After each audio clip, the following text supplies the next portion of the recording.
Salut à tous, on se retrouve pour l'épisode 1430 du Zap Image. On commence aujourd'hui comme d'habitude avec quelques anniversaires. Tout d'abord, le milieu français Adrien Rabiot qui fête aujourd'hui ses 26 ans. Il y a aussi l'attaquant brésilien Gabriel Jesus qui fête aujourd'hui ses 24 ans. Et pour finir, c'est un club mythique en Argentine. Donc c'est l'équipe du Boca Juniors qui fête aujourd'hui ses 116 ans d'existence. Et hier, je vous avais montré le futur troisième maillot de cette équipe du Boca Juniors pour la prochaine saison.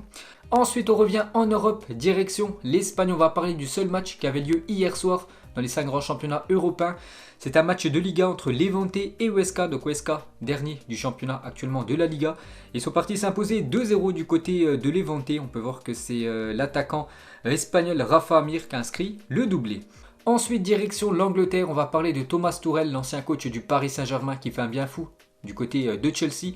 Et il a été élu entraîneur du mois de mars hier. Félicitations à lui, Thomas Tuchel a été élu meilleur entraîneur du mois de mars en première ligue. Chelsea n'a toujours pas perdu de match depuis l'arrivée de l'entraîneur allemand le 26 janvier dernier. Donc les stats, c'est 14 matchs pour 10 victoires, 4 matchs nuls et toujours aucune défaite pour Thomas Tuchel du côté de l'Angleterre. Toujours avec cette équipe de Chelsea, vous savez que Chelsea, mardi soir, match de Ligue des Champions. Donc ça sera un déplacement du côté de Porto. N'oubliez pas que le match aller et le match retour, Porto contre l'équipe de Chelsea se jouera du côté de Séville. Donc pour ce match aller, N'Golo Kanté devrait être forfait pour le quart de finale aller de Ligue des Champions face à Porto, annonce Thomas Tuchel. Et toujours avec le coach de Chelsea, donc annoncé dans le viseur du Barça et du PSG, Sergio Agüero aimerait rester en première ligue. Chelsea sera en pole position pour l'accueillir pour la future saison. Donc Thomas Tuchel à propos de Sergio Agüero, il a dit même réponse que pour Haaland. Nous avons un gros respect pour Manchester City, c'est un joueur de classe mondiale, mais nous sommes dans 3 compétitions en lice avec eux, donc je ne parlerai pas de leur joueur. Donc bien sûr, un journaliste a posé une question par rapport à l'éventuelle arrivée de Sergio Agüero du côté de Chelsea. Pour l'instant, Thomas Tuchel bien sûr se mouille pas, on en saura un petit peu plus dans les prochaines semaines, voire prochains mois. Ensuite, toujours avec la première ligue, cette fois-ci le meilleur joueur du mois de mars, c'est l'attaquant nigérian Iheanacho, qui a été élu meilleur joueur du mois de mars. Donc lui, c'est l'attaquant de Leicester. Donc ses stats, c'est 3 matchs pour 5 buts. Ensuite, direction cette fois-ci l'Espagne. Hier aussi, on a pris le meilleur joueur du mois de mars en Liga. Et c'est l'attaquant français Karim Benzema. On sait qu'actuellement, il marchait sur l'eau. Vraiment, il est très bon avec l'équipe du Real. Donc élu meilleur joueur du mois de mars en Liga. Félicitations à lui.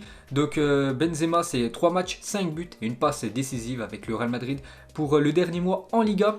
Donc toujours avec le Real Madrid, donc cet après-midi, le Real reçoit l'équipe de Eibar, avant bien sûr la réception de Liverpool mardi prochain. Donc Eden Hazard et Toni Kroos sont de retour à l'entraînement du Real Madrid ce matin. Donc c'était hier à la veille du match face à Eibar. L'Allemand pourrait jouer dès cet après-midi. Le Belge pourrait être disponible pour affronter Liverpool mardi prochain. Donc souvent il y a des mauvaises nouvelles du côté du Real. Donc une hier bien sûr avec le forfait de Sergio Ramos. Mais cette fois-ci les gars, c'est 2 joueurs qui réintègre le groupe. Donc déjà Toni Kroos et Eden Hazard, une petite photo du Belge à l'entraînement. Il était blessé depuis quasiment 3 semaines, il avait loupé les derniers matchs avec la sélection belge. Donc déjà regardez la liste des convoqués pour le match contre Eibar cet après-midi. Donc on peut voir tous les joueurs du Real Madrid. Donc Toni Kroos figure bien sûr dans cette liste. Donc Toni Kroos avait été aussi forfait lors des 3 derniers matchs de l'Allemagne. Donc Eden Hazard n'est pas dans le groupe. Il est surtout mis au repos pour peut-être être disponible pour le match contre Liverpool mardi prochain. Donc regardez normalement les compos probables pour ce Real Madrid Eibar cet après-midi. Donc on va regarder surtout le Real Madrid. Donc en attaque, Benzema en 9, Asensio côté droit et Vinicius Junior côté gauche. Donc Modric, Casemiro et Isco en milieu de terrain. Donc bien sûr Toni Kroos devrait commencer sur le banc. Toujours avec le Real Madrid, attention à Nacho cet après-midi. Pourquoi? Parce que s'il prend un carton jaune contre Eibar cet après-midi, il sera suspendu pour le Classico. Donc le Classico, c'est la semaine prochaine, samedi 10 avril à 21h. Le Real reçoit l'équipe du Barça. Donc Nacho doit absolument pas prendre de carton jaune aujourd'hui, parce que sinon il sera suspendu le match prochain. Et pour finir avec le Real, on va parler du président Florentino Pérez, célébrera cet après-midi contre Eibar son 1000e match en tant que président du Real Madrid. Donc félicitations au président Pérez. Ensuite on revient en France, on va parler du gros choc cet après-midi en Ligue 1. Le leader reçoit son dauphin, donc le Paris Saint-Germain reçoit l'équipe de Lille, plus qu'un test. N'oubliez pas que les 2 équipes sont actuellement en tête avec 63 points, donc au même niveau de points, mais bien sûr le Paris Saint-Germain a une meilleure différence de but, c'est pour ça qu'ils sont leaders. Donc un gros match cet après-midi pour le PSG contre l'équipe lilloise. Donc un pronostic pour ce PSG Lille, donc des défenses de fer, donc dans les 5 grands championnats européens. Donc les clean sheets cette saison, le Paris Saint-Germain c'est 17 matchs sans prendre de but et Lille c'est 16 matchs sans prendre de but. Lille au même niveau que Manchester City, pour vous dire que c'est 2 grosses défenses ce soir, enfin cet après-midi, qui se rencontrent toujours avec ce Paris Saint-Germain-Lille. Donc Paris est invaincu lors de ses 21 dernières réceptions de Lille en Ligue 1. Son dernier revers remonte au 27 avril 1996, la dernière fois que le Paris Saint-Germain s'est incliné à domicile en Ligue 1 contre l'équipe de Lille. À l'époque, il s'est incliné 1-0, cette équipe du Paris Saint-Germain. Sinon, il y a eu beaucoup de victoires, 13 victoires, 8 matchs nuls et 0 défaite pour le PSG face aux Lillois. Ensuite, toujours avec cette course au titre dans ce championnat français, donc le dynamique est monégasque, parce qu'on peut voir le nombre de points pris à partir de la 16e journée jusqu'à la 30e, et l'équipe de l'AS Monaco actuellement 4e, celle qui a pris le plus de points, 36 points pris par l'équipe de Monaco, Lyon 30, Lille 31 et le Paris Saint-Germain 32. Ensuite toujours avec le PSG, donc il y a pas mal d'absents cet après-midi bien sûr contre cette équipe de Lille, donc 2 matchs très importants, les futurs matchs du PSG, donc Lille cet après-midi et bien sûr le déplacement à Munich mercredi prochain. Donc Verratti ne sera pas là, Florenzi, Bernat, Herrera, Icardi, Kurzawa et Danilo Pereira sont forfaits pour le match cet après-midi. Et on l'a appris hier les gars dans la soirée, Marco Verratti est forfait pour affronter le Bayern Munich. L'Italien a été testé positif au Covid-19, annonce le PSG. Et ça c'est une très mauvaise nouvelle bien sûr pour le Paris Saint-Germain. Donc il y avait des doutes sur lui les gars, sur Marco Verratti. Par rapport à un problème musculaire, mais là c'est encore pire, c'est le Covid-19 qui a touché Marco Verratti, donc là c'est sûr à 100% qu'il ne sera pas là, bien sûr, il est mis à l'isolement, le milieu italien.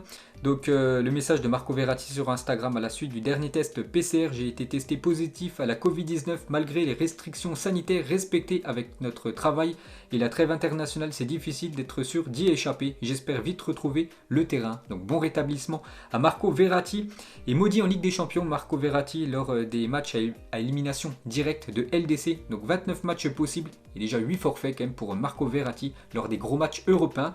Et du coup, voilà, un gros joueur du Bayern forfait, un gros joueur du Paris Saint-Germain forfait. Quelle équipe est la plus désavantagée suite à l'annonce de ses absences, le PSG sans Marco Verratti ou le Bayern sans Lewandowski, c'est quasiment du kiff-kiff, c'est vrai que c'est 2 joueurs très importants de leur équipe qui sont forfaits dans quelques jours en LDC.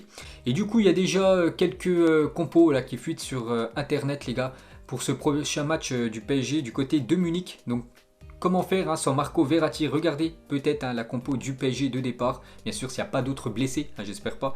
Donc en milieu de terrain, ça pourrait être Gay, Di Maria et Marquinhos en 6. Marquinhos pourrait rejouer numéro 6 parce que Kimpembe pourrait être en défense centrale avec Diallo et du coup Kurzawa côté gauche. Ça pourrait être ça la compo de départ contre Munich, bien sûr, s'il n'y a pas d'autres blessés côté Paris Saint-Germain. Ensuite, toujours avec la Ligue 1, regardez le programme de cette 31e journée de Ligue 1. Parce qu'aujourd'hui, les gars, dans quelques minutes, il y a l'AS Monaco contre Metz, donc le Paris Saint-Germain contre Lille. Et ce soir, gros match aussi, Lens contre l'équipe de l'OL. On peut voir tous les autres matchs demain, les gars, avec l'Olympique de Marseille qui reçoit demain 21h l'équipe de Dijon. Ensuite, cette fois-ci, regardez le programme de la journée, mais dans les autres championnats. Il y a du très très lourd aujourd'hui, par exemple en Allemagne, Leipzig 2e reçoit le Bayern Munich 1er, en Angleterre, Leicester 3e reçoit le leader Manchester City, il y a aussi Arsenal contre Liverpool, donc il y a des gros matchs aujourd'hui en Europe. Ensuite, on va revenir 3 ans jour pour jour en arrière et Cristiano Ronaldo marquait ce désormais mythique retourné acrobatique contre l'équipe de la Juventus en Ligue des Champions, hauteur du ballon où il y a eu l'impact plus de 2,30 m. Donc même les supporters de la Juventus l'avaient applaudi alors qu'il jouait encore au Real Madrid. Bien sûr, vous l'avez déjà tous vu, ce magnifique but de Cristiano Ronaldo, c'était il y a 3 ans, jour pour jour. Ensuite, toujours avec l'attaquant portugais. Donc on va revenir sur sa saison magnifique lors de la saison de Ligue des Champions en 2013-2014. 11 matchs et 17 buts pour Cristiano Ronaldo et 5 passes décisives avec le Real. Ensuite, toujours avec Cristiano Ronaldo, donc il y a quelques jours, j'ai fait une erreur. Je l'avais dit que quand il avait jeté son brassard contre l'équipe serbe en fin de match. Donc ce brassard avait été mis aux enchères. Je vous avais dit qu'il avait été vendu pour 6 000 €. Mais du coup, c'est pas cette somme. Il a été vendu pour 64 000 € aux enchères. Ces fonds serviront à financer le traitement d'un bébé de 6 mois atteint d'amyotrophie spinale, une maladie neuromusculaire. Donc bien sûr, ça a servi à soigner ce bébé. Donc voilà une petite info les gars sur Cristiano Ronaldo. Toujours avec l'attaquant portugais, donc CR7 touche plus de 758 000 euros à chaque post Instagram. C'est énorme, hein, soit le double du salaire moyen annuel d'un joueur de Ligue 1. Après, il ne faut pas oublier que Cristiano Ronaldo, c'est tout simplement la personnalité la plus suivie au monde sur ce réseau Instagram. Hein. Donc plus de 271 millions de personnes suivent Cristiano Ronaldo. Donc on peut voir le top 25 bien sûr. Donc il y a seulement un Européen, donc c'est Cristiano Ronaldo en tête. Donc il y a deux autres footballeurs bien sûr, Messi avec plus de 192 millions de personnes qui suivent l'attaquant argentin. Et le troisième footballeur, bien évidemment, c'est l'attaquant du Paris Saint-Germain, Neymar. Plus de 147 millions de personnes suivent l'attaquant brésilien. Et côté français, donc la personnalité la plus suivie, donc il n'est pas dans le top 25 dans le monde, mais c'est Kylian Mbappé. Plus de 48,9 millions de personnes suivent Mbappé. On peut voir qu'il y a beaucoup de footballeurs. Hein. Les 6 premiers en France sont des footballeurs, donc Mbappé, Pogba, Benzema, Griezmann, Zidane et Raphaël Varane. Et pour finir avec Cristiano Ronaldo, encore une info complètement insolite. Donc la marque CR7 utilisée par des trafiquants pendant ce temps à New York, 50 grammes de cocaïne ont été saisis dans des sachets de la marque de Cristiano Ronaldo. Bien évidemment, Cristiano Ronaldo, l'attaquant de la Juventus, n'a rien à voir là-dedans. Ensuite, on va parler des coéquipiers de Cristiano Ronaldo du côté de la Juventus. Donc on en avait parlé hier, qu'ils ont fait un petit peu n'importe quoi. Ils ont fait une fête ces derniers jours. Et vous savez que bien sûr, c'est interdit les rassemblements de beaucoup de personnes à cause du Covid. Donc Andrea Pirlo vient de le confirmer. Mike Kenny, Dybala et Arthur ne sont pas convoqués pour le match face au Torino aujourd'hui. Les 3 joueurs sont mis à l'écart suite à une fête organisée par Mike Kenny qui rassemblait plus de 20 personnes dont l'Argentin et le Brésilien. Donc du coup Andrea Pirlo pour les sanctionner. Donc il ne les a pas convoqués pour le derby cet après-midi. Du côté du Torino, donc le voisin de Mike Kenny, il a dit: je promenais mon chien et j'ai vu beaucoup de voitures. Je me suis dit que footballeur ou pas, les règles sont les mêmes, donc je les ai dénoncées. Ça me déplaît car je suis un fan de la Juventus. Mais s'il pensait moins à la fête et plus au foot. Donc voilà la déclaration du voisin de Mike Kenny par rapport à la fête de l'Américain. Et pour finir les gars sur cette affaire, donc selon Tutosport, il y aurait eu 3 autres joueurs de plus de la Juventus qui auraient participé à cette fête. Mais ils se sont enfuis avant le contrôle de police. Donc voilà une petite info du côté de Turin. Ensuite, Carlo Ancelotti a annoncé en conférence de presse que Jean-Philippe Gbamin, donc le milieu ivoirien, était prêt à rejouer. Et ça, c'est une très bonne nouvelle. Donc l'Ivoirien n'a plus joué depuis août 2019. Ça fait quasiment 2 ans qu'il n'a pas joué le milieu de Everton. Donc après 2 blessures, une à la cuisse et l'autre au tendon d'Achille. Donc il pourrait jouer dès ce week-end. Ensuite, regardez la une du journal Le Parisien et ça parle de Kylian Mbappé. La tentation du départ pour Mbappé, le champion du monde français, n'a pas encore pris de décision sur son futur, mais la tendance est plutôt un départ du PSG cet été. D'après le journal Le Parisien, on peut voir que Mbappé fait la une de ce journal. Donc Pochettino sur la prolongation de Kylian Mbappé, toujours en stand-by. C'est vrai que Mbappé n'a toujours pas pris de décision concernant son avenir. Donc Pochettino il a dit: je ne vois aucun problème à sa situation, il donnera tout pour aider l'équipe à gagner, il est concentré pour donner le meilleur à chaque entraînement et à chaque match. Donc pour Pochettino aucun souci, Mbappé prolongera du côté du Paris Saint-Germain. Donc une déclaration cette fois-ci de Kylian Mbappé, il a dit: je me dis toujours que je suis le meilleur et pourtant j'ai joué sur des terrains avec Messi et Cristiano, ce sont des meilleurs joueurs que moi, mais dans ma tête je me dis toujours que je suis le meilleur, ainsi tu ne te donnes pas de limite. Donc une petite déclaration de Kylian Mbappé et une photo de lui les gars à l'époque, donc ça remonte à quelques années quand il était parti aux États-Unis assister à un match de baseball.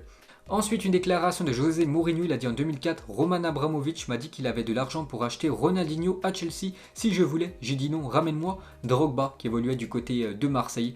Donc quelques semaines après, bien sûr, Drogba est arrivé du côté de l'Angleterre. Il a même remporté une Ligue des Champions du côté de Chelsea, l'unique remportée par le club anglais. Petite photo de Drogba à l'ancienne avec Malouda, 2 anciens joueurs des Blues. N'oubliez pas que ces deux ont aussi évolué ensemble en Ligue 1 du côté de Guingamp.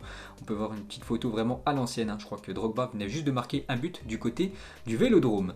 Ensuite, regardez à quoi devraient ressembler les futurs maillots de Liverpool pour la prochaine saison. Donc les 3 maillots, le blanc, le rouge et le jaune. Donc le rouge, bien sûr, le maillot domicile. Le blanc sera certainement le maillot extérieur et le maillot jaune sera certainement le 3e maillot des Reds. Ensuite, ex-capitaine de l'Inter Milan, Freddy Guarin s'est fait arrêter dans la rue par la police pour violence domestique. Le joueur s'est également pris à un policier. Un communiqué précise qu'il s'agissait d'un combat contre ses parents. Donc voilà une petite info sur l'ancien joueur de l'Inter Milan. Ensuite, on va parler d'un joueur de Marseille actuellement prêté. Radojnik ne sera pas retenu par le Hertha Berlin en raison de ses performances et de son attitude. Donc il était prêté actuellement du côté du Hertha, donc il devrait retourner du côté de l'OM en fin de saison. Ensuite, Maximiliano Cofriez, joueur de Saint-Tron en Belgique, est forfait jusqu'à la fin de la saison après avoir été victime d'un accident domestique. En cause un accident de tondeuse à gazon. Le pied du Belge a heurté les lames de la machine. Et bien sûr, après, c'est beaucoup plus compliqué pour jouer au foot. Donc bien sûr, il est parti à l'hôpital. Donc bon rétablissement à ce joueur. Ensuite, après 7 années de collaboration, Memphis Depay quitte Under Armour. Avec plusieurs offres sur la table, le néerlandais propose à ses fans de lui indiquer quel équipementier il aimerait le voir rejoindre. Donc peut-être Nike, peut-être Adidas, peut-être Puma. Donc voilà, Under Armour et Memphis Depay, c'est fini. Et pour finir avec Memphis Depay et les Pays-Bas, regardez ce maillot extérieur des Pays-Bas qui est tout simplement magnifique. Ensuite, cette fois-ci, on va parler de Puma qui lance le pack Spectra présenté par Neymar et Antoine Griezmann. Donc voilà les nouveaux crampons lancés par la marque Puma. Ensuite, saviez-vous, Clarence Seedorf est le seul joueur à avoir remporté 4 fois la Ligue des Champions avec 3 clubs différents. Donc une fois avec l'Ajax en 1995, une fois avec le Real Madrid en 1998 et 2 fois avec l'AC Milan en 2003 et 2007.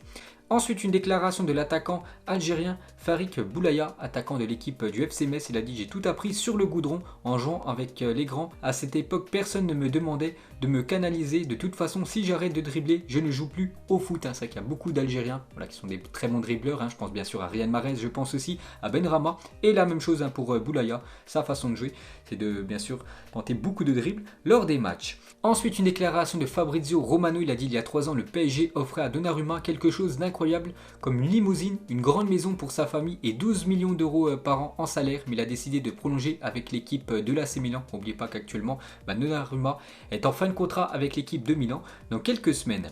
Et pour finir les gars, ce Zap Image, donc nous sommes déjà au premier quart de l'année 2021, qui est en pole position pour remporter le Ballon d'Or 2021 selon vous. Donc c'est vrai que l'année dernière, il a été supprimé, le Ballon d'Or, c'est vraiment dommage, c'est Lewandowski qui aurait dû remporter l'année dernière. Mais pour cette année les gars, on est déjà à un quart de l'année 2021. Pour vous, qui mérite actuellement de remporter le Ballon d'Or? Donc moi je mettrais quand même Lewandowski, parce que voilà, il est tout simplement énorme, l'attaquant du Bayern Munich. Donc voilà les gars, la fin de ce Zap Image 1430. Donc si ça vous a plu, un petit like et on se retrouve demain pour le prochain épisode. Ciao à tous.